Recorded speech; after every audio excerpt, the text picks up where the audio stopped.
যাতে তোমরা অর্ডার দিয়ে বই আনতে পারবা।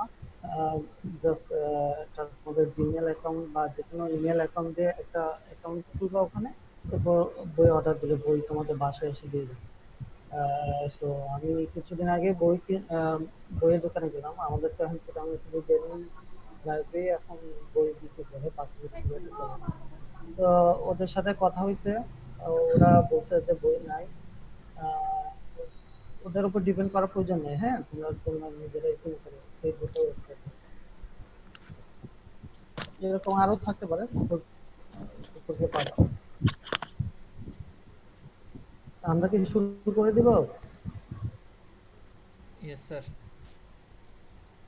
শুরু করে দিই 31 পর্যন্ত। আচ্ছা, ওকে। এখন তোমাদের সাথে আমার পরিচয় হয় নাই এর আগে। ফার্স্ট দেখা হলো সম্ভবত। তো আগে আমার পরিচয়টা একটু দিয়ে নিই। আমার নাম হচ্ছে ডক্টর রফিক হাসান। আমি গ্রাজুয়েশন কমপ্লিট করেছি চিরাং মেডিকেল কলেজ থেকে। আর কলেজ ছিল গভর্নমেন্ট হাজী মোহাম্মদ মহসিন কলেজ।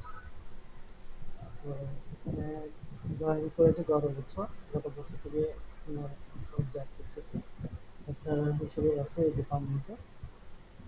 এই আর কি।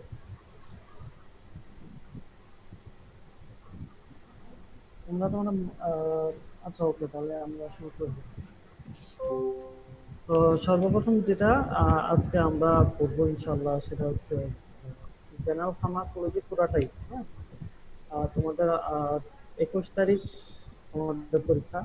তো এই হিসেবে আমি প্রায় টোটাল 3টা ক্লাস পাবো।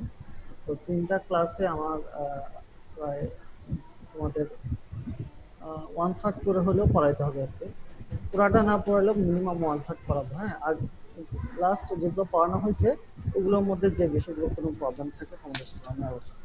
এখন দুইটা পদ্ধতিতে কাজ করতে পারি আমরা। টিউটোরিয়ালে নর্মালি যেটা হয় আর কি, আমাদের আগে যারা ব্যাচ ছিল ওদের থেকে যে জিনিসটা রেসপন্স আমরা পাইতাম সেটা হচ্ছে এই যে ওরা টিউটোরিয়ালে ওদের প্রবলেমগুলো সলভ করতো। লেকচার ক্লাসে আসলে হয়তো অনেকটা ওয়ান ওয়ে টাইপের। স্যাররা কোনো কিছু বলে যাচ্ছে, তোমরা শুনতেছো। আমাদের এটা হবে ইন্টারেক্টিভ। যে কোনো বিষয়ে যে কোনো প্রবলেম আমার সাথে শেয়ার করতে পারবে, আমি হেল্প করবো ইনশাল্লাহ।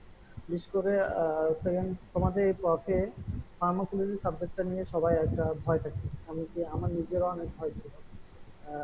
আমি ফার্মাকোলজি যখন পড়া স্টার্ট করি কলেজে, তখন আমার প্রথম প্রায় 1 মাসের মতো আমি কিছুই বুঝিনি যে কি হচ্ছে না হচ্ছে। আর Chittagong medical college government college হলেও আসলে টেক কেয়ারের ব্যাপারটা অনেক কম হয়। এটা তো জানো শুনে। তো কেউ বুঝলো কি বুঝলো না ওটা অত গুরুত্বপূর্ণ থাকে না। আমার প্রায় 1 মাস লাগছে শুধু এই জিনিসটা। আমি কিছুই বুঝতে পারিনি যে ফার্মাকোলজি জিনিসটা কি, অনেকটা ভয় ছিল। আস্তে আস্তে কাটে যাচ্ছে ইনশাল্লাহ। তো সমস্যা হবে না আশা করি। অতএব তোমরা একটা কাজ করতে পারি, যেটা হচ্ছে যেহেতু সময় কম, তোমরা কিছু টপিক বলে আমি সে টপিক নিয়ে কথা বলতে পারি। এটা একটা পদ্ধতি হতে পারে, অথবা আমি আমার মতো আলোচনা করে গেলাম, তারপর তোমরা তোমাদের টপিক বলতে। কোনভাবে করলে ভালো হয়? স্যার আপনি স্যার পরে যান, আমাদের কোনো সমস্যা থাকলে তখন আমরা বলবো, কোয়েশ্চেন করবো স্যার। আচ্ছা, আচ্ছা, ইনশাল্লাহ। তার আগে কিছু তোমাদের বই নিয়ে কিছু কথাবার্তা বলতে চাচ্ছি। হ্যাঁ, কি কি বই পড়বে? তোমাদের এখানে বইয়ের ক্ষেত্রে হচ্ছে টেক্সট বুক বলবো হচ্ছে ক্যাটজাং আছে, গুডম্যান গিলম্যান আছে, ওইটা আসলে পড়া সম্ভব না। তারপরে ক্যাটজাংও পড়া সম্ভব, মানে আসলে পড়াটা খুব কঠিন। আর হচ্ছে ইজিলি অ্যাকসেপ্টেবল হয় বা পড়া সহজ হচ্ছে দুইটা বই, একটা হচ্ছে র্যাংডেল আর একটা হচ্ছে লিপিং কম। আর কি তোমাদেরকে এই বিষয়ে কিছু বলছে? না স্যার, কিছু বলেনি। র্যাংডেল আছে, র্যাংডেল একটা টেক্সট বুক আছে, লিপিং কটের একটা টেক্সট বুক আছে। এই দুইটার মধ্যে লিপিং কটটা একটু ইজি, এবং এটা একটা সুবিধা হচ্ছে এটার মধ্যে অনেক ইলাস্ট্রেশন আছে, অনেক পিকচার আছে, অনেক ছবি আছে। আহ, মনে রাখার জন্য নিউমোনিক্স আছে। সবগুলা ড্রাগের ক্লাসিফিকেশন গুলো প্রথম পেজে এক সাইডে দেওয়া আছে, এক নজরে দেখা যায়। তো লিপিং করাটা সহজ। আরেকটা বইয়ের নাম বলবো, সেটা হচ্ছে ইনগ্রেডিয়েন্টস। হ্যাঁ, ইনগ্রেডিয়েন্টস, এটা টেক্সট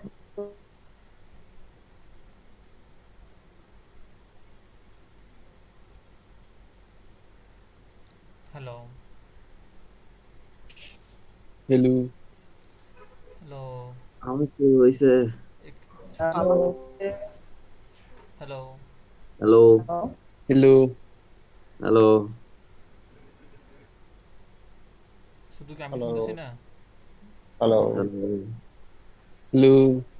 হ্যালো। কানেকশন চলে গেছে মনে হয় ওদের। শুধু কি আমি কিছু শোনা যায় না। শুধু কি আমি শুনতেছি নাকি তোরাও শুনতেছিস না? আমরাও আমরাও শুনতেছি না, শুনতেছি না। আমরা শুনতেছি না তো। কিচ্ছু কেউ শুনতেছি না। শুনতেছে না। হ্যালো। হ্যালো। হ্যালো। ও সাকিব হ্যালো।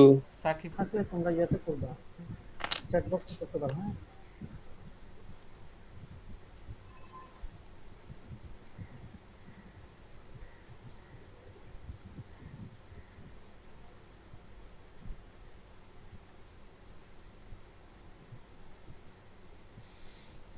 হ্যালো, শুনতে পাচ্ছ? জি স্যার।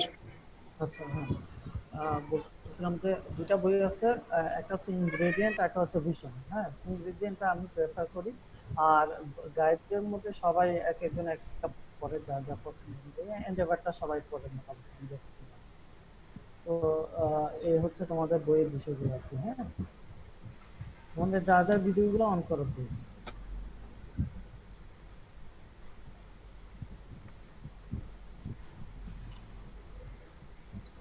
ইনগ্রেডিয়েন্টস এবং এন্ডেভার এই দুইটা বই অবশ্যই কিনবা।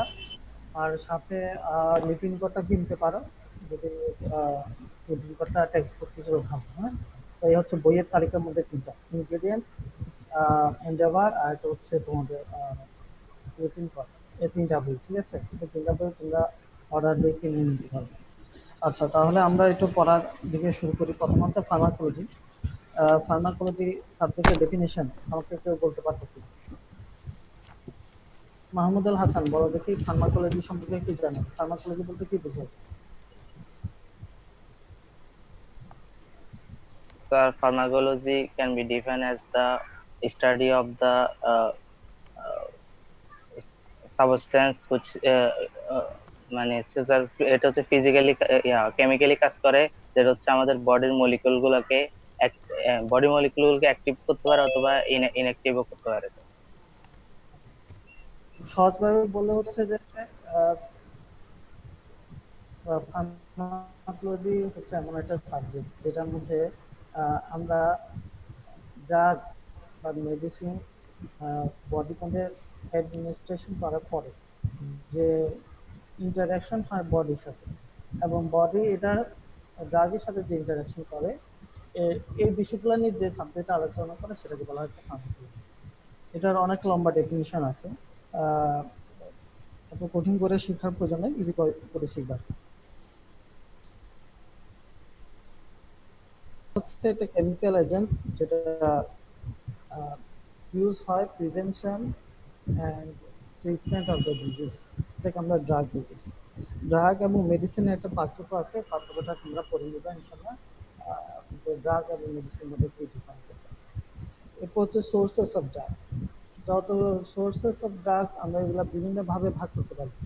একটা ভাগ হচ্ছে তোমার কেমিক্যাল বেসিসে, অর্থাৎ সব ড্রাগ আইদার উইক অ্যাসিড অথবা উইক বেস।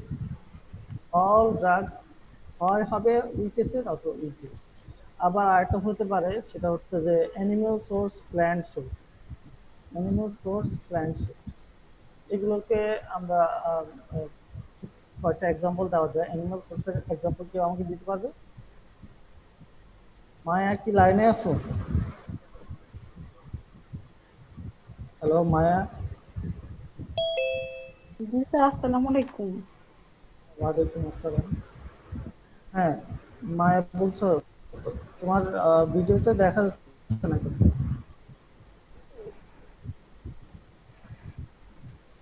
অ্যানিমাল সোর্সের এক্সাম্পল আমরা দিতে পারি ইনসুলিন, হ্যাপারিন, এগুলো হচ্ছে অ্যানিমাল সোর্সের এক্সাম্পল।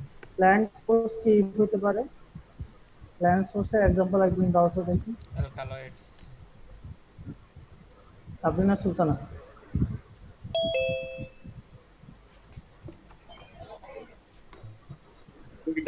স্যার, আসসালামু আলাইকুম। এরকম স্যার, হ্যাঁ, প্ল্যান্ট সোর্সের একটা এক্সাম্পল। প্ল্যান্ট সোর্স, ড্রাগের প্ল্যান্ট সোর্স, অর্থাৎ প্ল্যান্ট থেকে আমরা কি কি ড্রাগ পাই?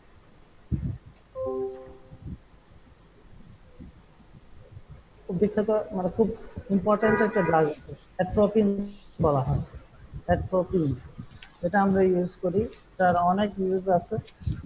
সবচেয়ে বেশি ইউজ হয় হচ্ছে ওপিসি পয়জনিং। তোমাদের ওপিসি মানে হচ্ছে অর্গানোফসফরাস কম্পাউন্ড। এটা এক ধরনের পয়জন। এই পয়জনের ট্রিটমেন্ট বা অ্যান্টিডোট হিসেবে আমরা অ্যাট্রোপিন ইউজ করি। আর হচ্ছে একটা কাজে স্যার use করা- স্যার হ্যাঁ, অনেকে আনমিউট হইতে পারতেছে না, মিউট হয়ে আছে, আচ্ছা, রেসপন্স করতে পারতেছে না। আচ্ছা, আমি বুঝি।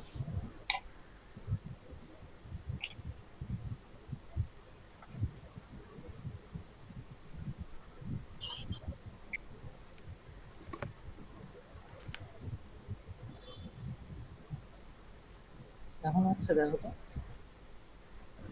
সবাই আনমিউট করতে পারছো? তোমাদের ভিডিওটা অন করো সবাই।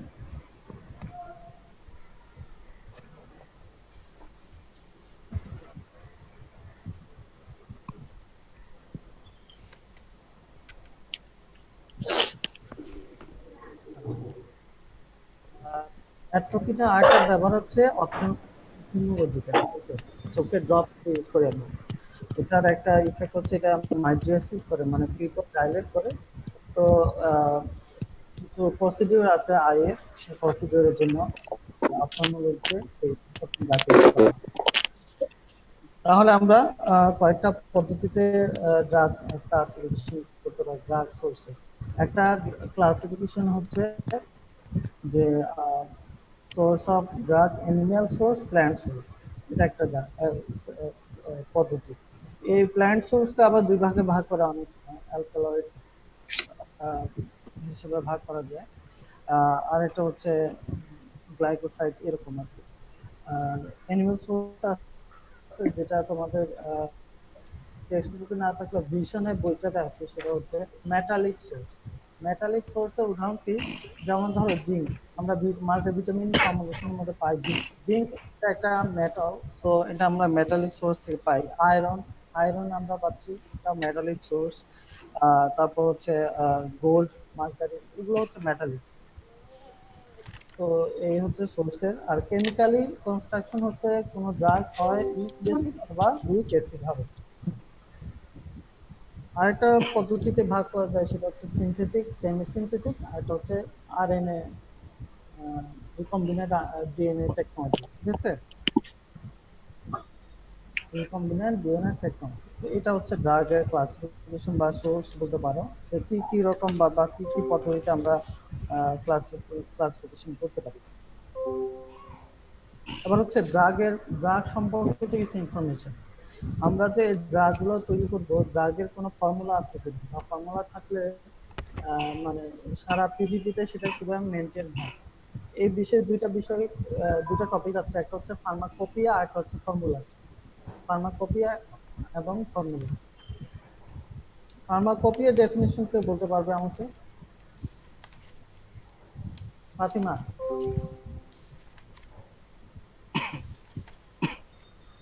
আমরা প্রায় অনেকেই দেখলাম যে বারবার ডিসকানেক্ট হচ্ছে।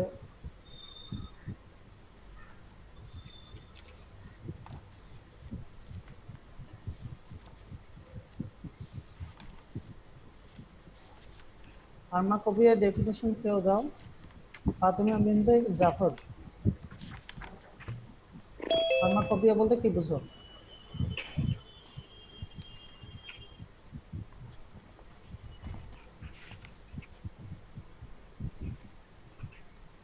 আনমিউট করা যাচ্ছে না?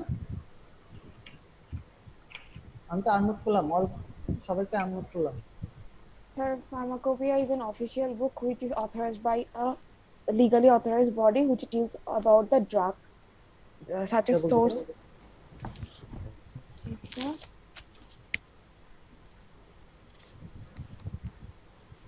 তোমার নাম বলো। Sir, আমার নাম মাইশা ইবনাথ।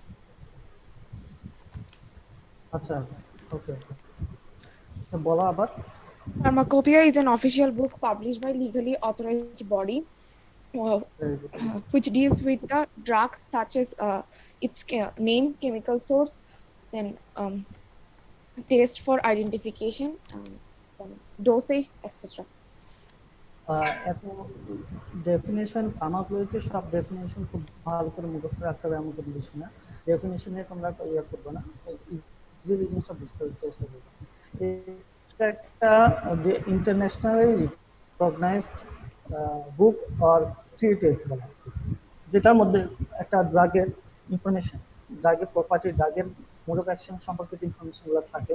ড্রাগগুলো কীভাবে প্রিপেয়ার করবে, ইন্টারন্যাশনালি ড্রাগের প্রিপেয়ারের ফর্মুলাটা ওটার মধ্যে দেওয়া থাকে। এবং আরেকটা বিষয় হচ্ছে যে এই ড্রাগের ইফেক্ট কীরকম হবে, ড্রাগের ডোজটা কীরকম হবে, টক্সিক ইফেক্টগুলো কী, ডিসঅ্যাডভান্টেজগুলো কী, সব মানে একত্রে রাখা হয়, সেটাকে বলতেছে আমরা ফার্মাকোপিয়া। কয়টা কয়টা ফার্মাকোপিয়ার নাম যদি বলা হয়, দুইটা আসবে। তোমরা দেখবা বিভিন্ন ফার্মাকোপি মানে ড্রাগের নামের সাথে নামের ঠিক পাশে ছোট করে লেখা থাকে ইউএসপি, ইউনাইটেড স্টেট ফার্মাকোপিয়া, তারপর হচ্ছে বিপি, ব্রিটিশ ফার্মাকোপিয়া, এরপর হচ্ছে আইএনএন। হ্যাঁ, এরকম ফার্মাকোপিয়াগুলো নামগুলো দেওয়া থাকে।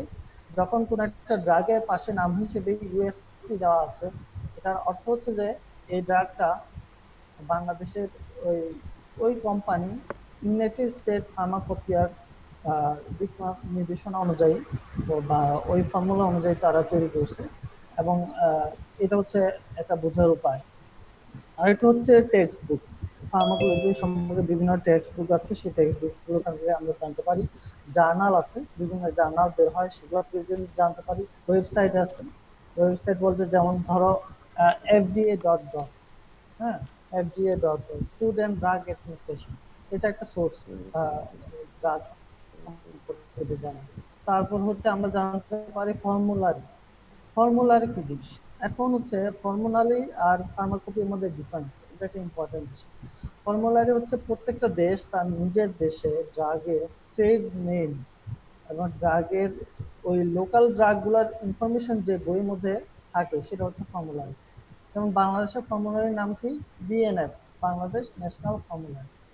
হ্যাঁ, এটা থেকে আমরা বুঝতে পারি যে এই ড্রাগের মধ্যে প্রত্যেকটা কোম্পানির ড্রাগের নাম এবং composition, indication, contra indication, disadvantage, advantage, dose, এই জিনিসগুলো দেওয়া থাকে। এটা হচ্ছে ফর্মুলারি, ঠিক আছে? এটার মধ্যে কিভাবে প্রিপেয়ার করা হয়, কিভাবে কতটুকু দিতে হয় না দিতে হয়, এই বিষয়গুলো থাকে না। বাংলাদেশের কোনো ফার্মাকোপিয়া নাই, ঠিক আছে? বাংলাদেশের কোনো ফার্মাকোপিয়া নেই।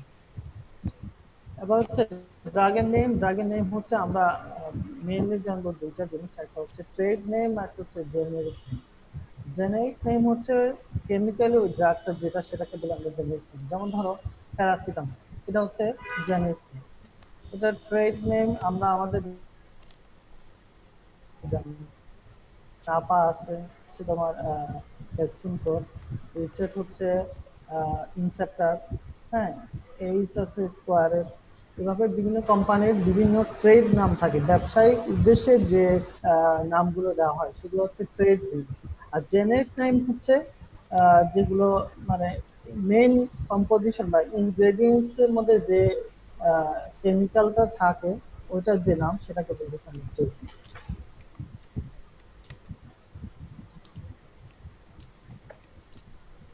আবার ড্রাগ সম্পর্কে আরো একটা কথা বলি, একটা হচ্ছে এসেনশিয়াল ড্রাগ। এসেনশিয়াল ড্রাগ কি জিনিস? এসেনশিয়াল ড্রাগ বলতে প্রত্যেকটা দেশেরই কতগুলো জরুরি প্রয়োজনীয় কিছু ড্রাগের লিস্ট দেওয়া থাকে, যেটা থাকা অত্যন্ত আবশ্যক।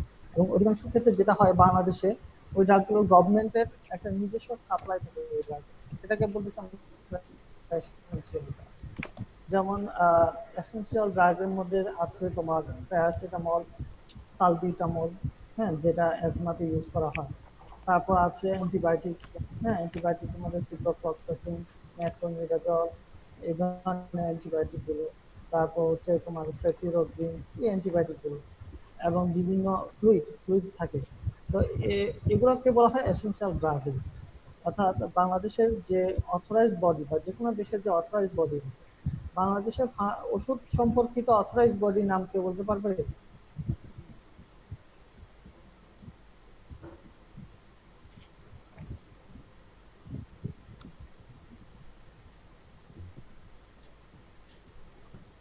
শোনা যাচ্ছে?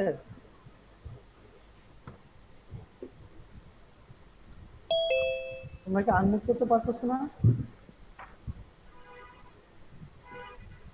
পারছি স্যার এখন। তোমরা একটু ট্রাই করে আনমিউট করা। আমি কিন্তু বারবার আনমিউট করছি সবাইকে।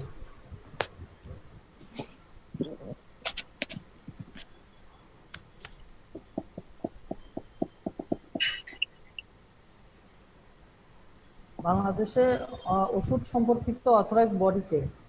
মানে এটার নাম কি?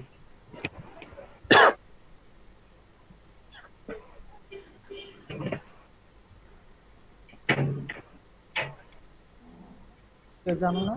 না স্যার।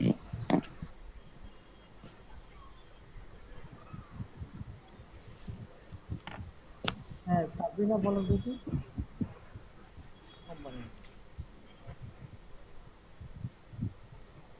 আনমিউট করা আছে না? স্যার সবাই আনমিট করতে পারতেছে না, কয়েকজন আনমিট করতে পারতেছে অনলি। স্যার এটা সেটিং এর মধ্যে সমস্যা হয়েছে স্যার। অল আনমিউট স্যার একটা অপশন নাই স্যার? হ্যাঁ, ওটাতে দেখতে বারবার। সেখানে একবার এবার পারবে, এবার দেখো তো। পারা আছে? হ্যাঁ স্যার এখন পারা যাচ্ছে স্যার। জি স্যার এখন পাওয়া যাচ্ছে। সবাই আনমিউট কর। সবার ভিডিও দেখা যাচ্ছে না কেন? আর কারেন্ট গেছে গেছে। স্যার অনেকেই বাড়িতে তো স্যার নেটওয়ার্ক প্রবলেম করতেছে, কথা শোনা যায় না ভিডিও অন করলে। আচ্ছা ঠিক আছে। বাংলাদেশে ওষুধ সম্পর্কিত যে অথরাইজ বডি, এটাকে বলা হয় ওষুধ প্রশাসন মন্ত্রণালয়। ওষুধ প্রশাসন মন্ত্রণালয়, এবং এই মন্ত্রণালয়ের কাজ হচ্ছে বাংলাদেশে সকল ধরনের ওষুধের পারমিশন দেওয়া এবং ওষুধ বাজারজাত করা এবং এটার সকল এর সাথে সম্পর্কিত কাজগুলোর তদারকি করা। তো এখন যেটা বলবো সেটা হচ্ছে যে এসেনশিয়াল ড্রাগ লিস্ট একটা জিনিস, আরেকটা হচ্ছে তোমাদের আউট দ্য কন্ট্রা, দুই ধরনের ড্রাগ আছে, ড্রাগ লিস্ট বলা যায়। একটা হচ্ছে প্রেসক্রিপশন ড্রাগ, আর হচ্ছে over the counter drug, OTC drug বলে। প্রেসক্রিপশন ড্রাগ একটা হচ্ছে over the counter drug. Prescription drug হচ্ছে যেটা বিএমডিসির রেজিস্ট্রেশন প্রাপ্ত কোনো ডাক্তার ছাড়া অন্য কেউই কি করতে পারবে না। প্রেসক্রাইব না করলে, প্রেসক্রিপশন না লিখে দিলে ওই ব্যক্তি কিনতে পারবে না ফার্মেসি দোকান থেকে। এটা হচ্ছে স্ট্যান্ডার্ড ল, যদিও বাংলাদেশে আমরা দেখি না। আর ওভার দ্য কাউন্টার ড্রাগ হচ্ছে যেগুলো যে কেউ কালেক্ট করতে পারবে নিজের জন্য। ওভার দ্য কাউন্টার ড্রাগ গুলো কি কি আছে, যেমন মনে করো প্যারাসিটামল, তারপর হচ্ছে সালবিটামল, তারপর অ্যান্টিফাঙ্গালের মধ্যে আছে কিটোকিনাজল। হ্যাঁ, ভিটামিন ট্যাবলেট। এগুলো হচ্ছে ওভার দ্য কাউন্টার ড্রাগ। হ্যাঁ, আর কি বললা? Vitamin tablet sir. Vitamin tablet, হ্যাঁ মাল্টিভিটামিনস বলতে পারো, কিন্তু যদিও এটা বইপত্রের মধ্যে এটা লেখে না ওআরএস। মাল্টিভিটামিন। হ্যাঁ, ওআরএস, হ্যাঁ ওআরএস হবে। না, ওআরএস কে আমরা ড্রাগের মধ্যে ফেলবো না, ওআরএস কে আমরা ড্রাগের মধ্যে ফেলবো না। তারপর হচ্ছে তোমার অয়েনমেন্ট পাওয়া যায় কতগুলো, যেমন সিলভার সালফাডায়াজাইড, হ্যাঁ বার্নস নামে পাওয়া যায়, পুড়ে গেলে লাগাই আমরা। তারপর হচ্ছে নেভানল, হ্যাঁ এটা একটা অয়েনমেন্ট, অ্যান্টিবায়োটিক অয়েনমেন্ট, এগুলো পাওয়া যায়। তো এগুলোকে বলা হচ্ছে ওভার দ্য কাউন্টার ড্রাগ, অর্থাৎ যেগুলো কিনতে কোনো ডাক্তারের প্রেসক্রিপশনের প্রয়োজন নেই। আর প্রেসক্রিপশন ড্রাগ হচ্ছে ওগুলো যেগুলো ডাক্তারের প্রেসক্রিপশন ছাড়া লেখা যায় না। বাংলাদেশে এটা কোনো ফলো করা হয় না, হলেও কিছু আছে, কিছু ড্রাগ আছে যেটাকে আমরা সিডেটিভস বা এনজিওলাইটিক বলি। এনজিওলাইটিক মিনস যেটা মানুষের অ্যাংজাইটিকে ডিক্রিজ করে, নর্মাল করে, এটাকে এনজিওলাইটিক বলা হয়। তো এই ধরনের ড্রাগগুলোর অনেকে ড্রাগ এডিকশনের জন্য ইউজ করে, এটাকে ড্রাগ অ্যাবিউজ বলা হয়। তো ওই ধরনের ড্রাগগুলো যদি কেউ ওষুধের দোকানে কিনতে যায়, অধিকাংশ যেটা হয় এখন পর্যন্ত অনেক দোকানে এরকম হয়, তাকে দেওয়া হয় না ওষুধটা, সে কিনতে পারে না যতক্ষণ না পর্যন্ত তাকে প্রেসক্রিপশন না দেখানো হয়। প্রেসক্রিপশন দেখানোর পরেই তখন তাকে এই ওষুধটা তাকে দেওয়া হয়। তো তো এগুলো হচ্ছে প্রেসক্রিপশন ড্রাগ। হ্যাঁ, অ্যান্টিবায়োটিক, অল অ্যান্টিবায়োটিক্স আর প্রেসক্রিপশন ড্রাগস। হ্যাঁ, তো এগুলো হচ্ছে প্রেসক্রিপশন ড্রাগ।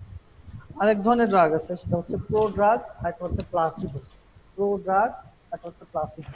এই জিনিসগুলো আমি এতক্ষণ যা বললাম, এগুলো কি পড়ানো হয়েছিল তোমাদেরকে? জি স্যার, পড়াইছে। হ্যাঁ, Yes, প্রো ড্রাগ sir. কি জিনিস? ইনঅ্যাক্টিভ ফর্মে থাকে স্যার, ওটা বডিতে গিয়ে অ্যাক্টিভ হয় প্রোডাক্টটা। কিভাবে অ্যাক্টিভ হয়? Sir body process active, biological প্রসেসে স্যার অ্যাক্টিভেট হয় ইনসাইড দ্য বডি। বডির সব ধরনের ফাংশনই বায়োলজি। অ্যাবজর্ব এন্ড ডিস্ট্রিবিউটেড হয়ে কনভার্ট হয় বায়োলজিক্যাল প্রসেস। হয় না। Pro drug is a drug. প্রথমে দেখো নামের মধ্যে প্রো আছে। হ্যাঁ, প্রো মিন্স হচ্ছে যেটা তার অ্যাক্টিভ ফর্মে নেই।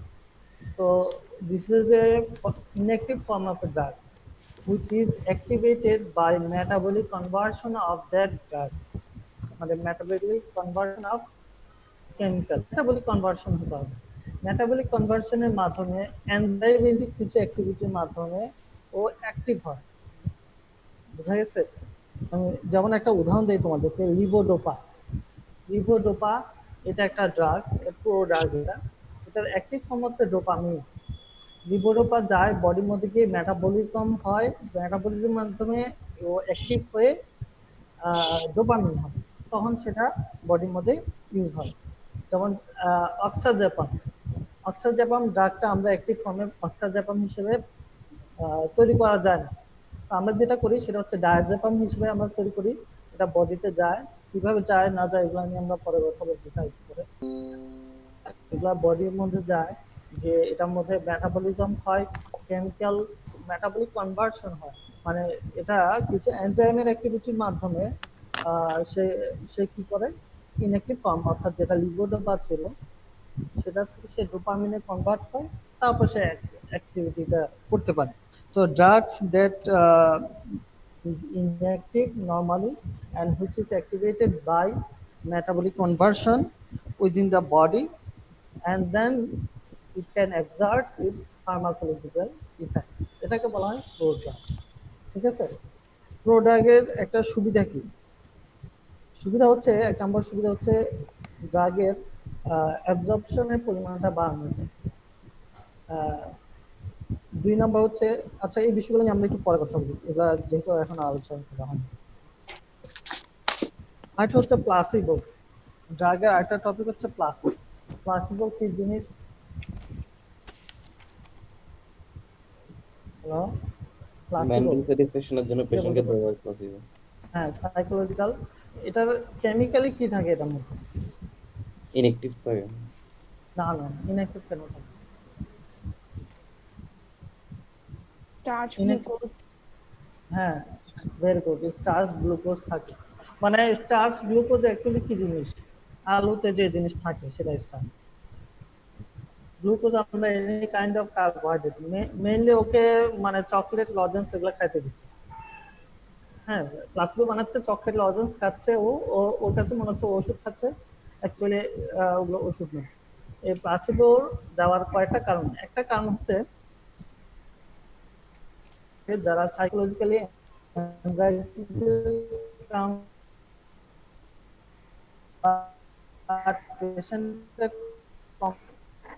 তা শুনতেছি না। কে শুনতে পাচ্ছে না? আপনার কথা স্পষ্ট হ্যালো, আসছে না। কথা বোঝা যাচ্ছে না। হ্যালো, এখন শোনা যাচ্ছে? জি স্যার, শোনা যাচ্ছে এখন। আচ্ছা, প্লাসিবোটা দেওয়া হয় পেশেন্টের সাইকোলজিক্যাল স্যাটিসফ্যাকশনের জন্য, কারণ সাইকোলজিক্যাল স্যাটিসফ্যাকশন থাকাটা বডিতে নর্মাল বডি ফাংশনের জন্য ইম্পর্টেন্ট, এবং ডিজিজ রিকভারির জন্য ভেরি ইম্পর্টেন্ট একটা জিনিস। তো এই কারণে আমরা অনেক সময় পেশেন্ট সাইকোলজিক্যালি উইক থাকলে আমরা তার স্যাটিসফ্যাকশনের জন্য এটা ইউজ করি। আরেকটা হচ্ছে রিসার্চে ইউজ করা হয়, রিসার্চ বা ট্রায়ালে ইউজ করা হয়। আমরা একটা ড্রাগের ইফেক্টটা কেমন, এফিকেসি কেমন, এটা কতটুকু ভালো কাজ করে, এই জিনিসটা বোঝার জন্য আমরা কি করি, প্লাসিবো ইউজ করি। কিরকম? আমরা একটা ড্রাগ তৈরি করলাম, দুইটা গ্রুপে ভাগ করলাম পেশেন্টদেরকে। একটা গ্রুপে দিব আমি প্লাসিবো, আর একটা গ্রুপে দিব অরিজিনাল ওষুধ। যেমন ধরো আমি একটা আহ, এখন তো করোনা ভাইরাস আছে, করোনা ভাইরাসের ইনফেকশনে তোমাদের ডক্সিসাইক্লিনের একটা পজিটিভ রেসপন্স পাওয়া যাচ্ছে বলে অনেকে দাবি করতেছে। এখন আমি যদি এটা পরীক্ষা করতে চাই, তাহলে আমি যেটা করব সেটা হচ্ছে আমি দুইটা গ্রুপের লোকদেরকে ভাগ করব, পেশেন্টদেরকে। একটা গ্রুপে দিব আমি জাস্ট ধরো এমন একটা ট্যাবলেট দিলাম বা একটা ক্যাপসুল দিলাম যেটা আমাদের শুধু আছে ল্যাকটোজ বা সুক্রোজ, হ্যাঁ, মানে বা স্টার্চ, আর কিছু নাই, বা সাথে জেলাটিন আছে। মেইনলি এটা কোনো ওষুধ না। আরেকটা গ্রুপে দিব যেটার মধ্যে ডক্সিসাইক্লিন থাকে, এবং ওরা সবাই কি পেশেন্ট, কোভিড পেশেন্ট। আমি এটা দেওয়ার পরে দেখব এটার ইফেক্টটা কেমন, অর্থাৎ যে পেশেন্টকে আমি ওষুধটা দিলাম তার মধ্যে কোনো রকমের পজিটিভ রেসপন্স পাওয়া যাচ্ছে কিনা, আর যাদেরকে দেই না তাদের রেসপন্স পাওয়া যাচ্ছে কিনা। যদি রেসপন্স পাওয়া যায়, যাদেরকে দেওয়া হয়েছে তারা যদি সুস্থ হয়, তাহলে বুঝতে পারবো যে আমাদের ড্রাগটা কাজ করেছে। এটাকে বলা হয় প্লাসিবো। তাহলে এখন পর্যন্ত আমরা কি কি করলাম? এক নাম্বার বলছি যে ফার্মাকোলজি কি জিনিস, ফার্মাকোলজি কাকে বলে। তারপর করলাম আমরা ক্লাস ব্রাঞ্চেস অফ ফার্মাকোলজি, বিভিন্ন ব্রাঞ্চ আছে সেগুলো। দুই নাম্বার করলাম যে সোর্সেস অফ, এরপর করলাম sources of drug, sources of drug. তারপর করলাম নেম অফ ড্রাগ, কি ধরনের নামগুলো আছে, জেনেরিক নেম, ট্রেড নেম। তারপরে বললাম যে sources of information about drug, ড্রাগের সম্পর্কে আমরা ইনফরমেশনগুলো কিভাবে পেতে পারি সে সম্পর্কে বললাম। তারপরে বললাম হচ্ছে প্রেসক্রিপশন ড্রাগ কি, ওভার দ্য কাউন্টার ড্রাগ কি, এবং আমরা বললাম হচ্ছে প্লাসিবো কি জিনিস এবং প্রো ড্রাগ এটা কি জিনিস। এবার আসো ফার্মাকোকাইনেটিক্স এবং ফার্মাকোডাইনামিক্স, এই দুইটা জিনিস কি। ফার্মাকোকাইনেটিক্স, ফার্মাকো বলতে, ফার্মা বলতে আমরা বোঝাচ্ছি যে এখানে ড্রাগ, কাইনেটিক্স মানে হচ্ছে কোনো কিছু বডির মধ্যে সার্কুলেট করা। ফার্মাকোকাইনেটিক্স হচ্ছে যখন বডিতে ড্রাগ প্রবেশ করে, তখন ড্রাগ প্রবেশ করার পরে ড্রাগের কয়েকটা চেঞ্জ হয়। এগুলো কি কি? বডিতে যখন ড্রাগ যাবে, ড্রাগ অ্যাবজর্পশন হবে, তারপর কি হবে, ড্রাগ অ্যাকশন হবে, অ্যাকশন হওয়ার পরে ড্রাগ মেটাবলিজম হবে, তারপর হচ্ছে তোমার ড্রাগ মেটাবলিজমের পরে ড্রাগ ইলিমিনেশন, অর্থাৎ ড্রাগ অ্যাবজর্পশন, distribution, তারপর হচ্ছে ডিস্ট্রিবিউশন বা বায়োঅ্যাভেলেবিলিটি, তারপর হচ্ছে drug action, mode of action, অর্থাৎ যখন এটা ডিস্ট্রিবিউট হয়ে যাবে তারপর ড্রাগটা কি করবে, কাজ করবে, drug action of pharmacological action of the drug. তারপরে যে জিনিসটা হবে সেটা হচ্ছে মেটাবলিজম, ড্রাগটা মেটাবলিজম হবে, এরপর এলিমিনেশন হবে। এটাকে বলা হয় ফার্মাকোকাইনেটিক্স। এটাকে একটা সংক্ষেপে বলা যায় ওয়ার্ড ফার্মাকোকাইনেটিক্সের ওই ডেফিনিশনটা বলো দেখি, কে পারবে? একজন বলো তো, ফার্মাকোকাইনেটিক্স কি? আমি তো বললাম যে আরেকটা সহজ ডেফিনেশন আছে, এটা পরীক্ষায় লিখলে হবে না, এটা মনে রাখার জন্য। সেটা হচ্ছে what body does to the drug, অর্থাৎ একটা ড্রাগ বডিতে যাওয়ার পর বডি ড্রাগের উপর কি কাজগুলো করে, what body does to the drug, এটাকে বলা হয় ফার্মাকোকাইনেটিক্স। আর ফার্মাকোডাইনামিক্স হচ্ছে উল্টা, সেটা কি, what drugs do to the body, ঠিক আছে। এরপর হচ্ছে রুট অফ অ্যাডমিনিস্ট্রেশন, অর্থাৎ হচ্ছে আমরা বডির মধ্যে কি কি ড্রাগ কি কি পদ্ধতিতে ঢুকাতে পারি, বা সে বডির মধ্যে কিভাবে ড্রাগটা যাবে। অনেকগুলো রুট আছে। একটা আমরা বলতে পারি প্রথম যেটা খুব ইউজ হয় সেটা কি ওরাল রুট। তারপর হচ্ছে ইন্টারভেনাস রুট, যেটাকে আমরা প্যারেন্টাল রুট বলি। প্যারেন্টাল রুট কি, ইন্টারভেনাস রুট আছে প্যারেন্টালে, ইন্টারআর্টেরিয়াল রুট আছে, তারপর হচ্ছে তোমাদের রেক্টাল আছে, সাবলিঙ্গুয়াল আছে, ইন্টারডার্মাল আছে, ইন্টারআর্টিকুলার আছে, জয়েন্টে দেওয়া হয়, ঠিক আছে। এগুলো হচ্ছে routes of drug administration.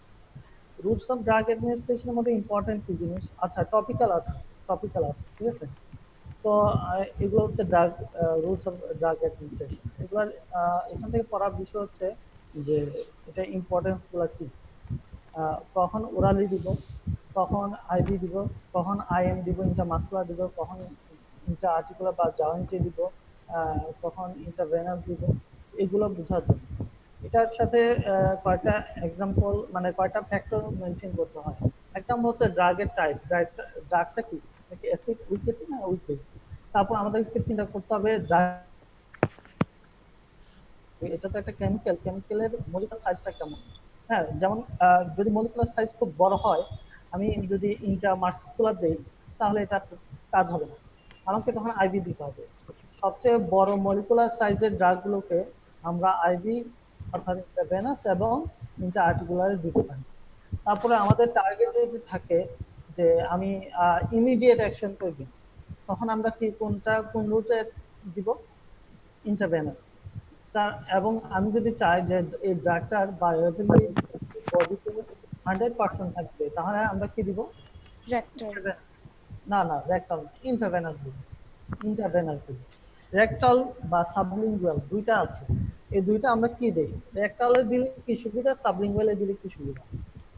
Rectal এবং সাবলিঙ্গুয়ালে দেওয়ার সুবিধা হচ্ছে এটা দেওয়ার সাথে সাথে খুব দ্রুত কাজ করে, কিন্তু বায়োঅ্যাভেইলেবিলিটি হচ্ছে তোমার 100% বা তার চেয়ে কম, আর ইন্টারভেনাসে হচ্ছে 100% চেয়ে বেশি কম। ঠিক আছে। আরো একটা বিষয় হচ্ছে পেশেন্ট ফ্যাক্টর, এটাকে বলে পেশেন্ট ফ্যাক্টর। পেশেন্ট কি কনসিয়াস না আনকনসিয়াস। একটা আনকনসিয়াস পেশেন্টকে আমি কখনো মুখে দিতে পারবো না, কারণ এটা লাংসে তখন নিউমোনিয়া তৈরি হয়ে যাবে। আমি তাহলে কি করতে হবে, আমাকে আইভি রুটে আমি দিতে পারবো, আয়ন রুটে দিতে পারবো, পা রেকটাল দিতে পারবো, হ্যাঁ, সাব ইন্টারভেনাসে দিতে পারবো। সাবলিঙ্গুয়াল দেওয়া যায়, সাবলিঙ্গুয়াল যদি আনকনসিয়াস থাকে দেওয়া যাবে। অনেক সময় দেখবা, একটা জিনিস দেখবা, সেটা হচ্ছে যে অনেক পেশেন্টের হাইপোগ্লাইসেমিয়া হয়। হাইপোগ্লাইসেমিয়া বুঝো, অর্থাৎ ব্লাডের গ্লুকোজ কমে যাওয়া। হ্যাঁ, যাদের ডায়াবেটিক পেশেন্টের বা নন ডায়াবেটিকও হতে পারে। হাইপোগ্লাইসেমিয়া হলে আমরা যদি জিহ্বার নিচে কি দেই, কোনো রকমের সুগার বা টাইপের কোনো জিনিস জিহ্বার নিচে দিয়ে দেয়, এটা খুব দ্রুত অ্যাবজর্ব হবে। তারপরে নাইট্রোগ্লিক তোমাদের একটা কার্ডিয়াক ডিজিজে ইউজ করা হয়, অ্যানজাইনাতে বলা হয়, অ্যানজাইনাতে ইউজ করে, অর্থাৎ হার্টে পেইন হচ্ছে, তখন আমরা জিহ্বাতে একটা স্প্রে দিই, এটাকে বলে সাবলিঙ্গুয়াল নাইট্রোগ্লিসারিন। জিহ্বাতে না দিয়ে আমি এটা মুখে খেতে পারতাম, নাইট্রোগ্লিসারিন ট্যাবলেট পাওয়া যায়, কিন্তু জিহ্বার নিচে স্প্রে দিলে এটা কয়েক মিনিটসের মধ্যে কাজ করা শুরু করে। তো এইগুলো হচ্ছে রুটসের মানে ডিফারেন্স গুলো আর কি। আরেকটা হচ্ছে এরিয়া, তুমি একটা পেশেন্টকে এক ধরনের স্টেরয়েড বা antibiotic any kind of drug, হ্যাঁ, দিলা, ধরো এক ধরনের স্টেরয়েড বলা হয়, স্টেরয়েড দিচ্ছি আমি, এটা যদি কেউ ওরালি খায়, তার বডির মধ্যে ওরাল হলে গাটে যাবে, অর্থাৎ ডাইজেস্টিভ সিস্টেমে যাবে, ওখান থেকে অ্যাবজর্পশন হয়ে ব্লাডে যাবে, ব্লাডের মাধ্যমে সরাসরি অন্য জায়গায় যাবে। কিন্তু আমি চাচ্ছি যে তার জয়েন্টে ওই জিনিসটা পৌঁছাইতে, তাহলে দেখা যাবে কি জয়েন্টের মধ্যে কি আছে, জয়েন্টের মধ্যে ক্যাপসুল আছে, দুইটা বোনস একটা একটার সাথে যুক্ত থাকে লিগামেন্টস দিয়ে, এবং তার উপর একটা ক্যাপসুল থাকে। তো আমি যদি ব্লাডের মধ্যে ওই স্টেরয়েডটা যায় মুখে খেয়ে বা ইনজেকশনের মাধ্যমে, ওটা কিন্তু জয়েন্টে খুব একটা ঢুকতে পারবে না। তো তখন আমাকে কি করতে হবে, ডাইরেক্ট ইন্ট্রা-আর্টিকুলার ইনজেকশন দিতে হবে, জয়েন্টে সরাসরি ইনজেকশন দিতে হবে। অথবা পেইন হচ্ছে, অনেক পেশেন্টের পেইন হয়, ওটাকে যেমন ধরো ফ্রোজেন শোল্ডার একটা ডিজিজ আছে, এটা ডায়াবেটিক পেশেন্টদের হয়, জয়েন্টের মধ্যে পেইন হয়, ভিতরে ক্যাপসুলাইটিস হয়, জয়েন্টে যে ক্যাপসুল আছে ক্যাপসুলের ইনফ্লামেশন হয়। এখন যদি পেইন কিলার, তুমি সবচেয়ে হাই পাওয়ারের পেইন কিলার তুমি মুখে দিলা, রেকটামে মানে পা রেকটাল দিলা, ইনজেক্টেবল দিলা, কোনোটাতে ব্যথা কমতেছে না, তখন আমাদের কি করতে হবে, ইন্ট্রা-আর্টিকুলার বা জয়েন্টে দিতে হবে। জয়েন্টে দিলে সরাসরি ওই ড্রাগটা ঠিক জয়েন্টের ভিতরে যাবে, এবং যেখানে এটা প্রয়োজন ঠিক ওই জায়গায় এটা কাজ করতে পারবে। তো এগুলো হচ্ছে অ্যাডভান্টেজ ডিসঅ্যাডভান্টেজ। যেমন মনে করে কিছু ডিসঅ্যাডভান্টেজ থাকে, ওরালের সবচেয়ে ডিসঅ্যাডভান্টেজ হচ্ছে বায়োঅ্যাভেইলেবিলিটি 100% থাকে না, তার চেয়ে কমে যায়। তারপর হচ্ছে হেপাটিক মেটাবলিজমের কারণে কিছুটা কম। আমি যদি রেকটাল দেই, ওখানে একটা প্রবলেম কি হবে, ওখানে ফিকাল ম্যাটার থাকলে অ্যাবজর্পশনে কি হবে, ডিস্টারবেন্স হবে, পুরোপুরি অ্যাবজর্ব হবে না। তারপর হচ্ছে কোনো পেশেন্টের যদি ডায়রিয়া থাকে, তখন তাকে একটা দেওয়া যাচ্ছে না। এগুলো হচ্ছে অ্যাডভান্টেজ ডিসঅ্যাডভান্টেজ, এগুলো তোমরা করে নিবা ইনশাআল্লাহ। তো সেক্ষেত্রে আমাকে যদি আমি চাই একটা আইডিয়াল ড্রাগ মানে রুট অফ ড্রাগ অ্যাডমিনিস্ট্রেশন বেছে নিতে, তাহলে কি কি ফ্যাক্টর আমরা চিন্তা করবো? একটা হচ্ছে কেমিক্যাল নেচার কি, 2 নম্বর হচ্ছে মলিকুল সাইজ কি, আমার বায়োঅ্যাভেবিলিটি কতটুকু দরকার, বায়োঅ্যাভেবিলিটি কতটুকু দরকার, 100% বা তার চেয়ে কম। তারপর আমি চাইবো যে আরেকটা পেশেন্ট ফ্যাক্টর, পেশেন্ট কি কনসিয়াস না আনকনসিয়াস, এই বিষয়গুলো আমাকে চিন্তা করতে হবে। ড্রাগ অ্যাবজর্পশন, ড্রাগ অ্যাডমিনিস্ট্রেশন তো হলো, ড্রাগ অ্যাবজর্পশন কিভাবে হয়? তোমাদের স্যারটা অনেক ভালো করে পড়াইছে, আমাকে কেউ একজন বলো। আইমান উলফাদ, লাইনে আছো?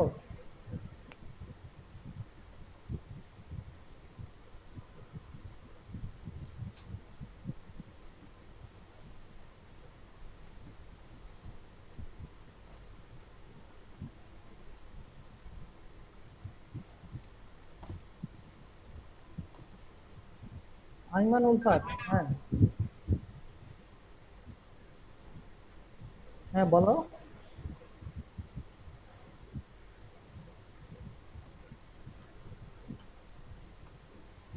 ড্রাগ অ্যাবজর্পশন কিভাবে হয়?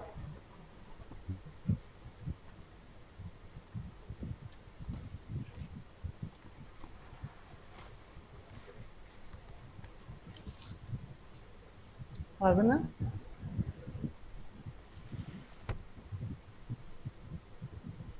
আচ্ছা তাহলে মালিহা তারান্নুম, তুমি বলো।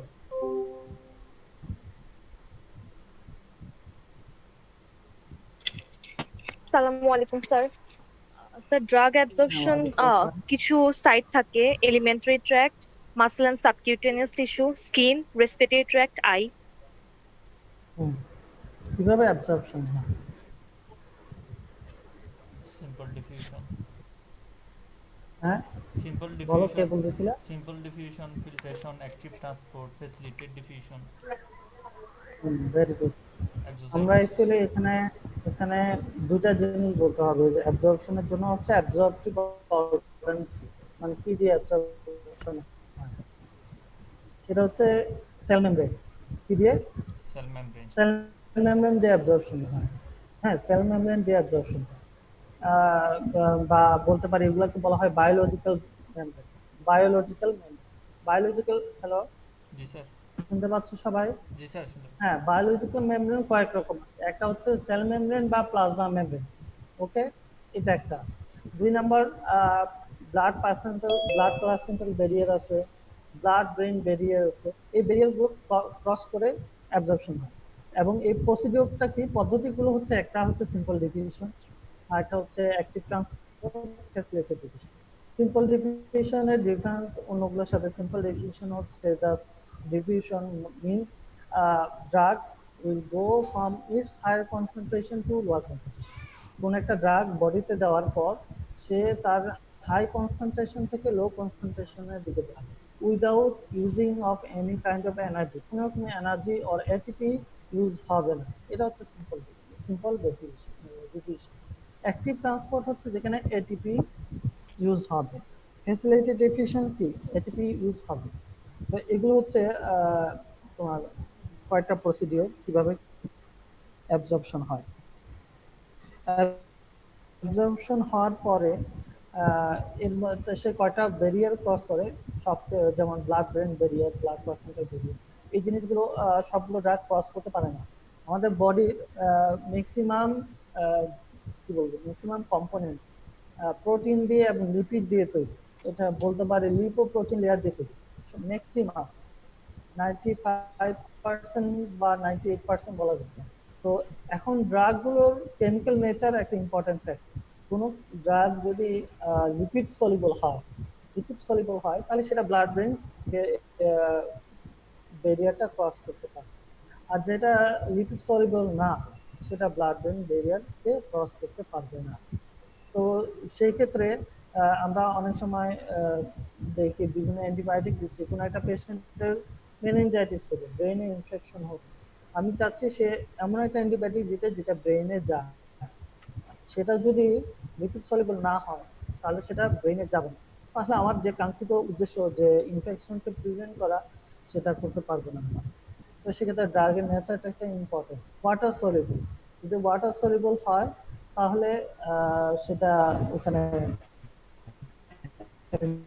প্রবেশ করতে পারবে না। তো এটা একটা ইম্পর্টেন্ট যে ড্রাগস ব্লাড ব্রেন ব্যারিয়ার এগুলো ক্রস করতে পারা। প্লাসেন্টাল ব্যারিয়ার, ব্লাড প্লাসেন্টাল ব্যারিয়ারটা জানা আমার ইম্পর্টেন্ট। জাহিন ইসলাম, স্যার কারো জাহিন ইসলাম,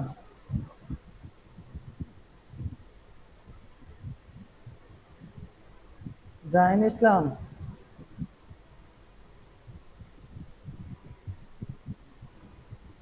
স্যার কোথায় ছিল এতক্ষণ? স্যার আসি তো স্যার। কি প্রশ্ন করছে উত্তর দাও। স্যার ব্লাড পার্সেন্টেজ বেরিয়ে কথা শেষ করছি। হ্যাঁ বলো, এটা দেওয়ার মানে ইম্পর্টেন্সটা কি? আমার এটা জানার প্রয়োজন কি? কোন ড্রাগটা ব্লাড প্লাসেন্টাল ব্যারিয়ার ক্রস করে, কোনটা করে না, এটা জেনে আমার কি লাভ?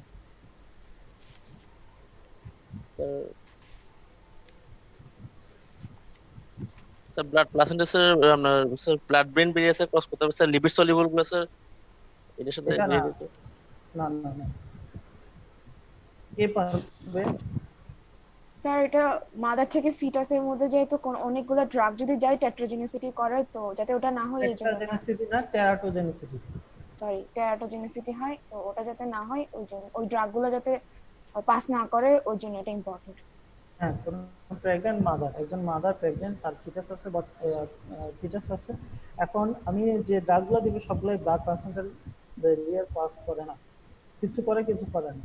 কোনটা করে কোনটা করে না এটা যদি আমি না জানি, আমি যদি কোন একটা ড্রাগ না জেনে দিয়ে দিলাম, তাহলে যে জিনিসটা হবে ওটা ব্লাড প্লাসেন্টাল ব্যারিয়ার ক্রস করে চলে যাবে ফিটাসে এবং ফিটাসের ক্ষতি করবে। যেমন ধরো কিছু ড্রাগ আছে, টেট্রাসাইক্লিন, এটা একটা অ্যান্টিবায়োটিক। এটা দিলে যে প্রবলেমটা হয় সেটা হচ্ছে যে ডিসকালারেশন অফ দ্য টুথ হয়, ফিটাসের টুথ গুলো ডিসকালার হয়ে যায়। Ciprofloxacin antibiotic. ধরো তোমরা তো ডেন্টিস্ট, তোমরা কোনো কারণে যদি দাঁতে কোনো দাঁত টুথ এক্সট্রাকশন বা এই ধরনের কোনো কিছু করলা, করার সময় তোমরা কি করলা, হয় একটা অ্যান্টিবায়োটিক দিলার সাথে, দেখা গেলো যে সিপ্রোফ্লক্সাসিন দিলাম, বা পেশেন্ট প্রেগনেন্ট, তাহলে যে প্রবলেমটা হইতে পারে সিপ্রোফ্লক্সাসিনের কারণে তার বোন ডিফর্মিটি হতে পারে, বোন ডিফর্মিটি হতে পারে। সেক্ষেত্রে তুমি যদি ওই জিনিসটা না জানো যে কোনটা ব্লাড পার্সেন্টাল ক্রস করে কোনটা করে না, তাহলে আমরা না জেনেই পেশেন্টের ক্ষতি করে দিব। এই জন্য এই জিনিসটা জানাটা খুবই ইম্পর্টেন্ট। হ্যাঁ, না না না, আমি অটোমেটিক, সমস্যা নেই, একসাথে নিচ্ছে তো দুজন সবাই আসে, ওদের প্রেজেন্ট আছে, গ্রুপে প্রেজেন্ট আছে, সমস্যা নেই। তারপর হচ্ছে বায়ো ট্রান্সফরমেশন। আচ্ছা, যে আরেকটা কথা বলা হয় না, এটা তো গেল ড্রাগ অ্যাবজর্পশনের বিষয়টা গেল, কিভাবে অ্যাবজর্পশন হয় সেটা আমরা জানলাম। আবার ডিস্ট্রিবিউশন হয় কিভাবে? ডিস্ট্রিবিউশন হয়, ড্রাগগুলো কতগুলো আমাদের বডির মধ্যে কতগুলো চেম্বার আছে, বা কতগুলো এরিয়া আছে যেগুলো আমাদের ডিস্ট্রিবিউট হয়। ঠিক কি কি আছে? তোমরা তো ফিজিওলজি পড়ছো, কেউ একজন বলো কি কি কম্পার্টমেন্ট আছে যেখানে ড্রাগ গুলো ডিস্ট্রিবিউট হয়?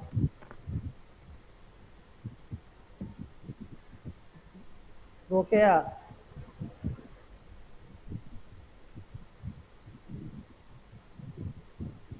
রোকেয়া কি লাইনে আছো?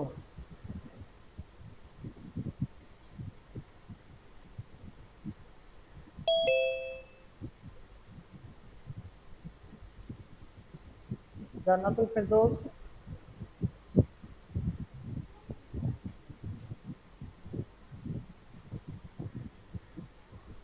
425,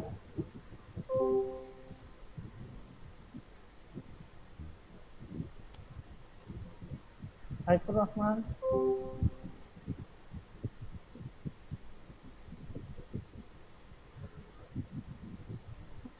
আব্দুল্লাহ।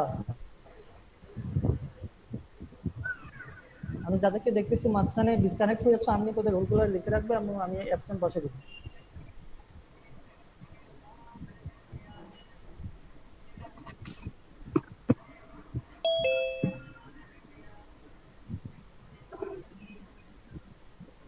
রোকেয়া, আব্দুল্লাহ, জান্নাতুল ফেরদৌস,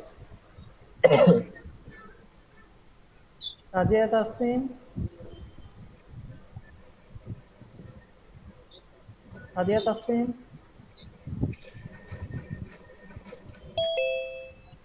জি স্যার, সালাম। কোথায় ছিল? স্যার ডিস্টার্ব করতেছে স্যার, নেট তাই। কি জিজ্ঞেস করলাম আমি তোমাকে? জি sir. Abdullah, Rokeya, Jannat Ferdous,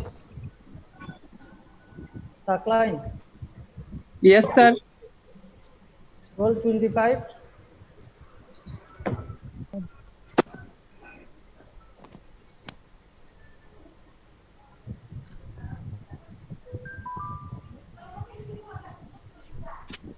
Sir, 14 batches. Sir, 14 batch 41. 14 বেচে 41। আব্দুল্লাহ, जी sir. Sir, 47. Sir 61 Saqlain. Sir, 47. Shakil. Rokeya কোথায়? রোকেয়া স্যার ও স্যার বাড়িতে তো স্যার একটু সমস্যা করতেছে হয়তো। জি 26। স্যার, আসসালামু আলাইকুম। এতক্ষণ করছি। স্যার ডিস্টার্ব করতেছে এখানে কানেকশনে। তো স্যার মহেশখালীতে স্যার, ও স্যার মহেশখালীতে স্যার এই জন্য ডিস্টার্ব করতেছে স্যার। আমরা বলতেছিলাম যে ড্রাগগুলো কিভাবে ডিস্ট্রিবিউশন হয়, সেটা হচ্ছে কম্পার্টমেন্টের কয়টা কম্পার্টমেন্ট আছে সেগুলোতে ডিস্ট্রিবিউশন হয়। তার মধ্যে হচ্ছে কি, 1 নাম্বার কি প্লাজমা, 2 নাম্বার হচ্ছে ইন্টারস্টিশিয়াল ফ্লুইড, 3 নাম্বার হচ্ছে ট্রান্সসেলুলার ফ্লুইড, ইন্টারসেলুলার ফ্লুইড, ফ্যাট, এগুলো। এই 5টা জিনিসের মধ্যে ড্রাগগুলো ডিস্ট্রিবিউশন হয়। কি কি? একটা হচ্ছে প্লাজমা, 2 নাম্বার হচ্ছে ইন্টারসেলুলার ফ্লুইড, ইন্টারস্টিশিয়াল ফ্লুইড এবং ট্রান্সসেলুলার ফ্লুইড। এইগুলা জিনিসগুলা বুঝো তোমরা? প্লাজমা কি জিনিসটা বুঝো? রক্তের সাদা অংশ।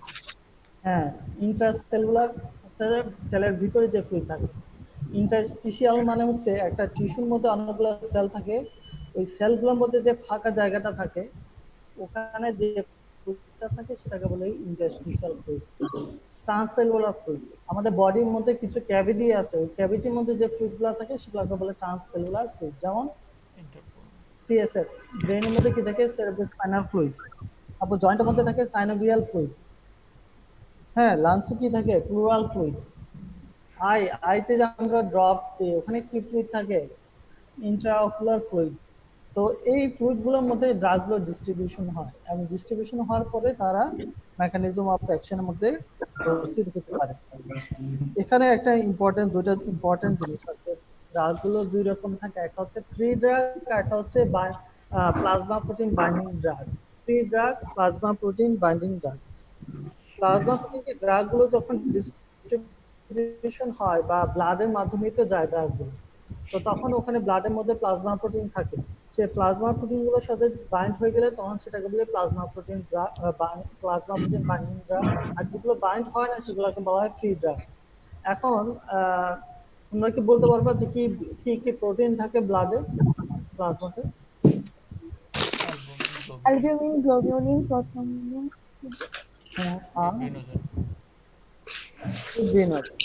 অ্যালবুমিন, গ্লোবিউলিন এই দুইটা প্লাজমা প্রোটিন আমাদের ড্রাগের সাথে বাইন্ড করে। ফিব্রিনোজেন, প্রোটনবিন আমাদের এক্ষেত্রে দরকার নাই, এটা প্রোটিন থাকে।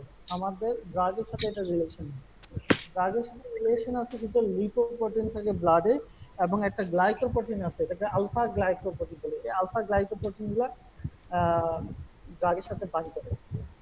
বাইন্ড করলে যে প্রবলেমটা হবে, যদি প্লাজমাতে যদি ড্রাগগুলো বাইন্ড করে তাহলে ব্লাডের মধ্যে কি ড্রাগের কনসেন্ট্রেশন বাড়বে না কমবে?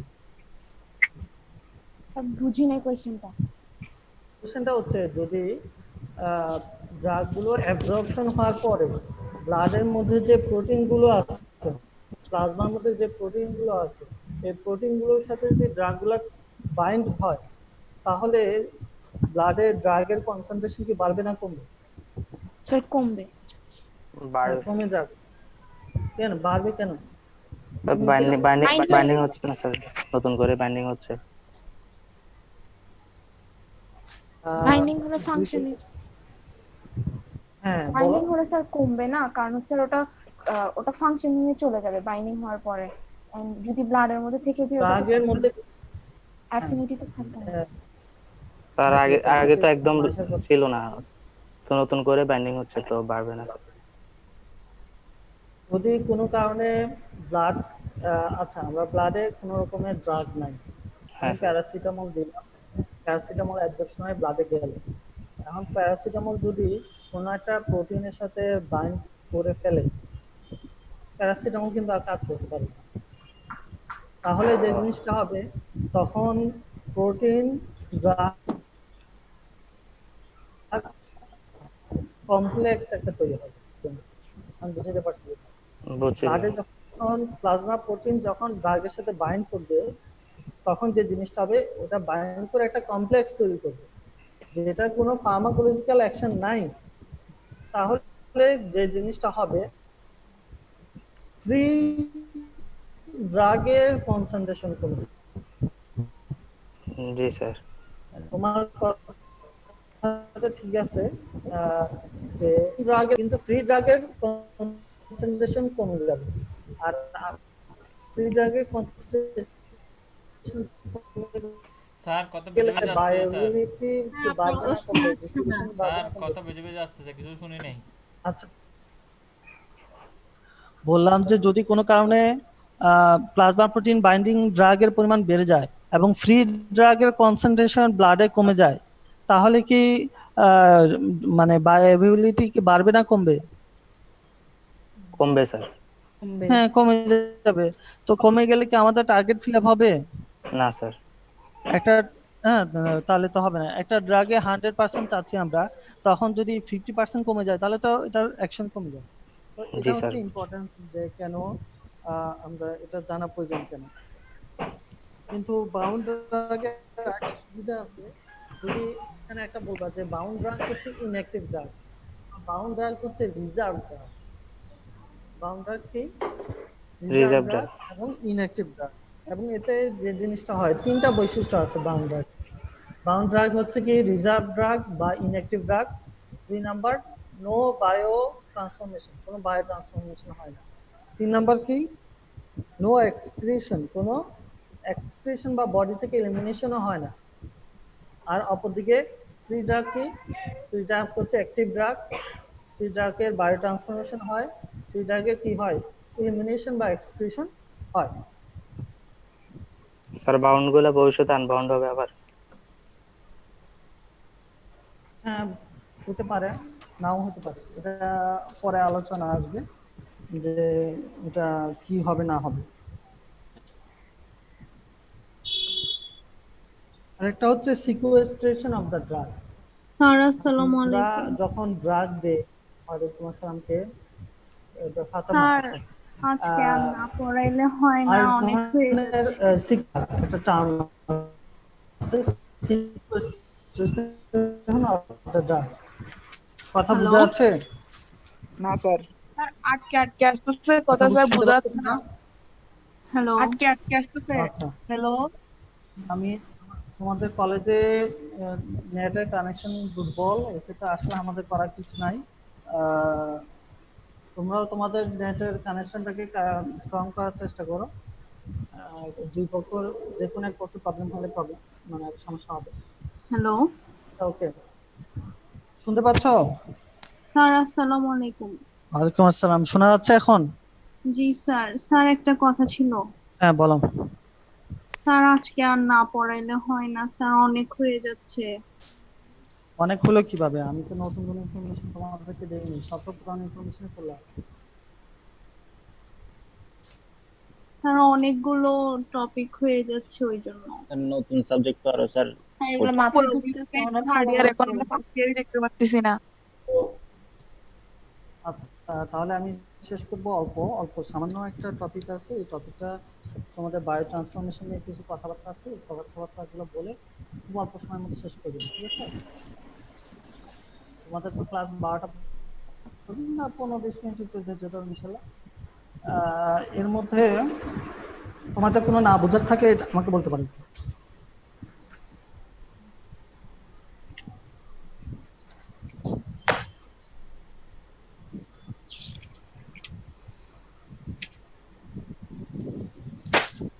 তোমাদের চ্যাট বক্সে পাঠাইছি sequestration of the drug. Sequestration of the drug এটা কি জিনিস?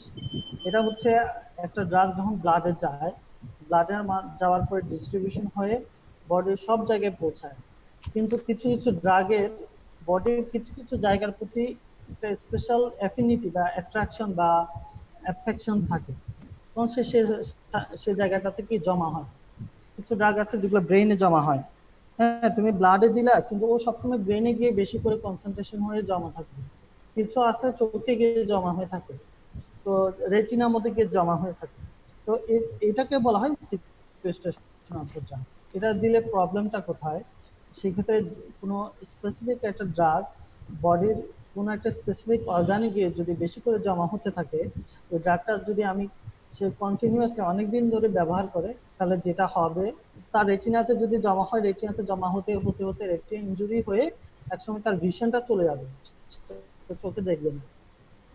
যদি কোনো ড্রাগ স্পেসিফিক ভাবে কিডনিতে গিয়ে জমা হয়, তাহলে তার কিডনি ড্যামেজ হবে। যদি কোনো ড্রাগ লিভারে গিয়ে বেশি জমা হয়, লিভার ড্যামেজ হবে। তখন কি হবে? ওই স্পেসিফিক অর্গানটা ফেলিওর হবে, তখন সে ক্ষতিগ্রস্ত হবে। আমাদের এই জিনিসটা জানতে হবে যে সিকুয়েস্ট্রেশন অফ ড্রাগ কি, এবং এটা জানলে আমাদের লাভ হচ্ছে, আমি যদি জানি যে কোন ড্রাগটা কোথায় জমা হয়, তাহলে ওই ড্রাগটা ট্রিটমেন্ট চলাকালীন অবস্থায় ওই অর্গানে কোনো রকমের ক্ষতি হচ্ছে কিনা আমি জানতে পারবো। যেমন ধরো রেটিনাতে জমা হয় একটা ড্রাগ আছে, সেটা হচ্ছে ক্লোরোকুইন, যেটা ম্যালেরিয়ার ট্রিটমেন্টে ইউজ করা হয়।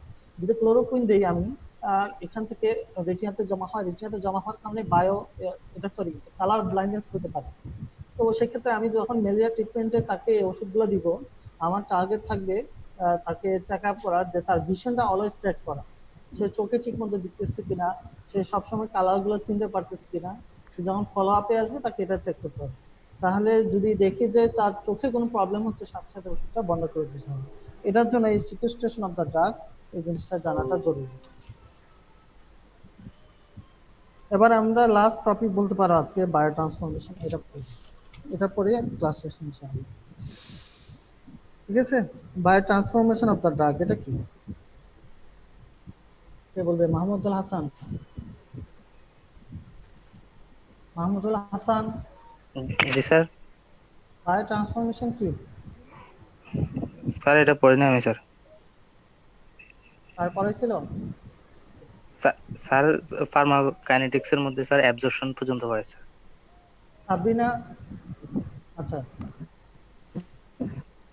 বায়ো ট্রান্সফরমেশন নামটা বোঝা যাচ্ছে, বায়ো এবং ট্রান্সফরমেশন। তাহলে biochemical alteration or biochemical change of a drug within the body is known as biotransformation. Biochemical alteration of drug within the body is known as biotransformation. এটা কিছু purpose আছে, target আছে। Biotransformation আমরা কেন করি? একটা বডিতে আমি একটা ড্রাগ দিলাম, ড্রাগটা কি বডির জন্য ন্যাচারাল কোনো জিনিস? না স্যার, পয়জন স্যার। এটা পয়জন বলবো না, পয়জন আরেক জিনিস। হ্যাঁ, পয়জন আরেক জিনিস। পয়জন হচ্ছে যেটা খাওয়ার পর মানুষ মারা যায় অল্প সময়ের মধ্যে, সেটা হচ্ছে পয়জন। ওটা না, ওটা আমাদের বডির জন্য ন্যাচারাল কিছু না, বডির ন্যাচারাল কোনো জিনিস না। বডি যেহেতু ন্যাচারাল জিনিস না, এই জিনিসটা আমি যেহেতু বডিতে দিচ্ছি, এটা বডি থেকে বের হয়ে যাওয়াটাও কি জরুরি। তাহলে বডির মধ্যে যদি এটা থেকে যায়, এটা হার্মফুল। পৃথিবীতে এমন কোনো ড্রাগ নাই যেটা অ্যাবসলিউটলি মানে বেনিফিশিয়াল, এটা কোনো সাইড এফেক্ট নাই, এমন কোনো ড্রাগ নাই। তাহলে কিন্তু আমরা ড্রাগটা তাহলে দিচ্ছি কেন? কারণ এটা কিছু পজিটিভ ইফেক্ট আছে, লাইফ সেভিং কিছু কাজ আছে, এই কারণে আমরা ড্রাগটা দিচ্ছি। এখন এই ড্রাগটা দেওয়ার পর এই ড্রাগটা বের হয়েও যেতে হবে বডি থেকে। বের হতে না পারলে বডিতে যদি থেকে যায়, তাহলে যে জিনিসটা হবে ওর সাইড এফেক্ট গুলোর কারণে বডির ক্ষতি হবে। তো এটার পারপাস হচ্ছে বায়ো ট্রান্সফরমেশন মাধ্যমে একটা ড্রাগকে কি করে, এক নাম্বার হচ্ছে পোলার কম্পাউন্ডে তৈরি করে। পোলার কম্পাউন্ড মানে তো বুঝো, এটাকে আয়োনাইজড করবে। দুই নাম্বার কি, এটাকে ওয়াটার সলিউবল করবে। তিন নাম্বার হচ্ছে এটাকে লিপিড ইনসলিবল করবে। কি করবে? লিপিড ইনসলিবল করবে। তাহলে হাই পোলার ড্রাগ বা ড্রাগটাকে পোলারিটি বাড়াবে, হাইলি পোলারাইজ করবে বা হাইলি আয়োনাইজড করবে। তারপরে যে জিনিসটা করবে সেটা হচ্ছে যে হাই মানে মোর ওয়াটার সলিউবল বানাবে এবং মোর লিপিড ইনসলিবল বানাবে। কারণ আমরা বলছি যে বডির ম্যাক্সিমাম মেমব্রেন, ম্যাক্সিমাম ব্যারিয়ার সবগুলো হচ্ছে দিয়ে লিপোপ্রোটিন দিয়ে। এখন যদি লিপিড ইনসলিবল হয় তাহলে ড্রাগগুলো সেলের ভিতরে ঢুকে না, আর যদি ওয়াটার সলিবল হয় তাহলে ড্রাগগুলো সেলের ভিতরে ঢুকতে পারবে না, তখন ওটা বের হওয়া তার ওই ড্রাগটার জন্য ইজি হবে। এটা হচ্ছে উদ্দেশ্য। এটা কয়টা পদ্ধতিতে হয়। একটা পদ্ধতি হচ্ছে ফেজ 1, আর একটা হচ্ছে ফেজ 2। ফেজ 1 এটা হচ্ছে ফেজ 2। ফেজ 1 কি জিনিস? ফেজ 1 কে বলা হয় ক্যাটাবলিক ফেজ। ক্যাটাবলিক ফেজ মানে হচ্ছে যে ফেজে সবকিছু ভেঙে যায়, ব্রেকডাউন হয়। আর ফেজ 2 হচ্ছে অ্যানাবলিক ফেজ। অ্যানাবলিক মানে হচ্ছে যেটা কনজুগেশন হয়, কোনো কিছু এটার সাথে অ্যাড হয় বা যুক্ত হয়। তো ফেজ 1 যেটা, এটার মধ্যে কিছু কি বলবো রিঅ্যাকশন হয়। রিঅ্যাকশনগুলোর নাম লিখে নাও। 1 নম্বর রিঅ্যাকশন হচ্ছে এটার মধ্যে অক্সিডেশন হয়, রিডাকশন হয়, হাইড্রোলাইসিস হয়। অক্সিডেশন হয় মানে তো বুঝোই, অক্সিডেশন মানে জারণ যেটা বলি, রিডাকশন মানে বিজারণ, আর হাইড্রোলাইসিস মানে হচ্ছে in presence of water breaking down of that drug or compound, এটাকে বলা হচ্ছে হাইড্রোলাইসিস। তো এই রিঅ্যাকশনগুলো কিছু এনজাইমের মাধ্যমে হয়। এই এনজাইমগুলোকে আবার দুই ভাগে ভাগ করে, মাইক্রোজোমাল এনজাইম আর একটা হচ্ছে non microsomal enzyme, non microsomal enzyme. Microsomal enzyme কি কি আছে? MFO mixed function oxidase, MFO mixed function oxidase, cytochrome P450 বা P450, cytochrome P450, transferase enzyme, esterase enzyme, এগুলো হচ্ছে মাইক্রোজোমাল এনজাইম। মানে হচ্ছে এগুলো সেলের মাইক্রোজোমের মধ্যে থাকে। নন মাইক্রোজোমাল এনজাইম কি?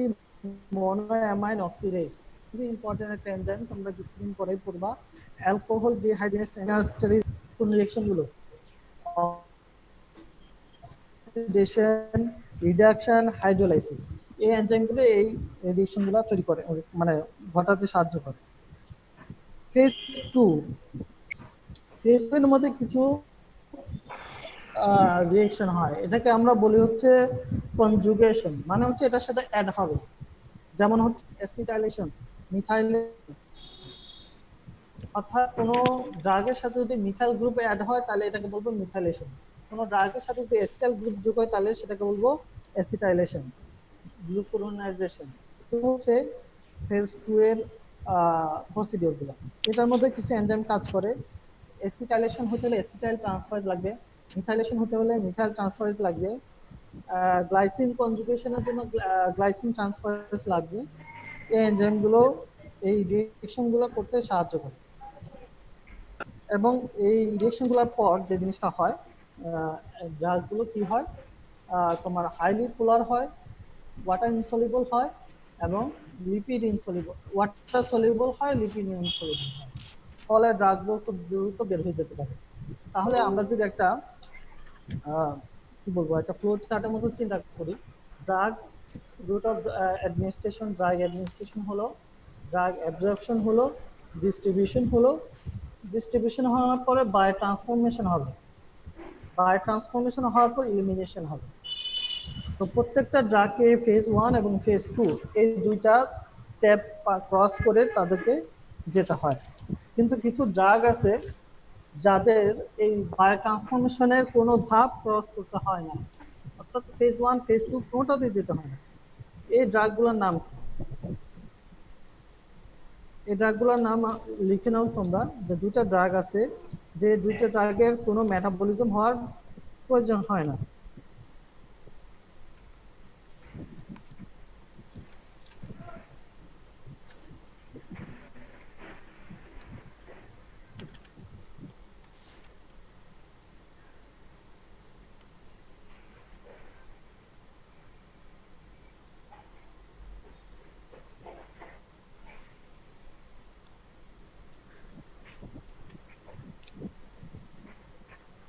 একটা হচ্ছে ফ্রুসেমাইড, আর একটা হচ্ছে এটিনল। ফ্রুসেমাইড এবং এটিনল এই দুইটা ড্রাগ ফেজ 1 ফেজ 2 কোনোটা লাগে না, দুইটা স্টেপ ছাড়াই সে সরাসরি বডি থেকে বের হয়ে যেতে পারে। ফ্রুসেমাইড এবং এটিনল।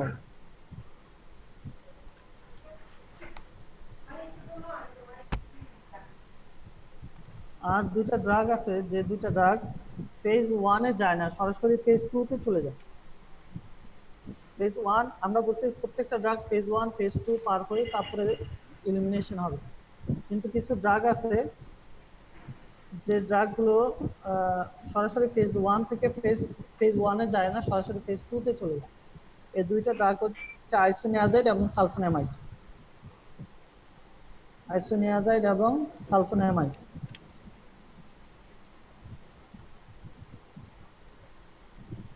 তোমাদের চ্যাট বক্সে আমি স্পেলিংটা লিখে দিচ্ছি, তোমরা দেখো।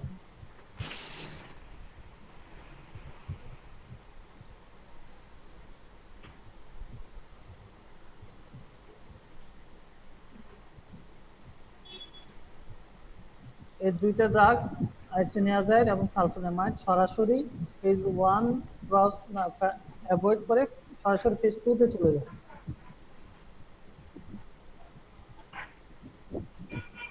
তো এটা হচ্ছে bio transformation.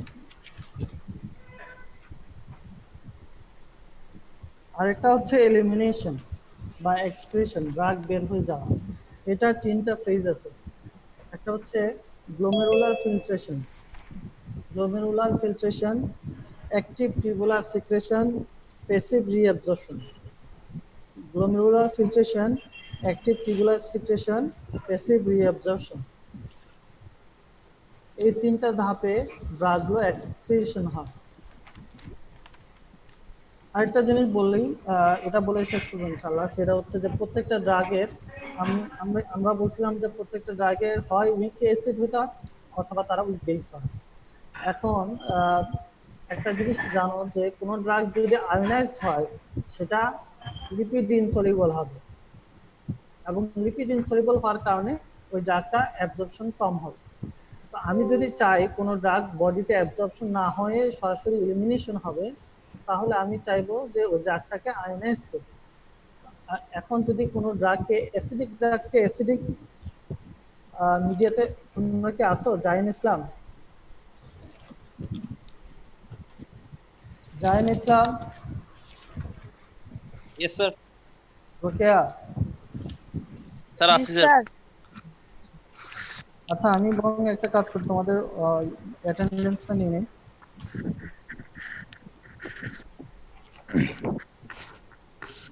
Role 2 present sir. Jannatul Ferdous. Roll 3 present sir. Ashikur Rahman Khan. Ashikur Rahman Khan. Sir ওর কারেন্ট চলে গেছে। ও ছিল Sabina Sultan Neha. Present sir. Bibi Fatema Binte Kashem. Present sir.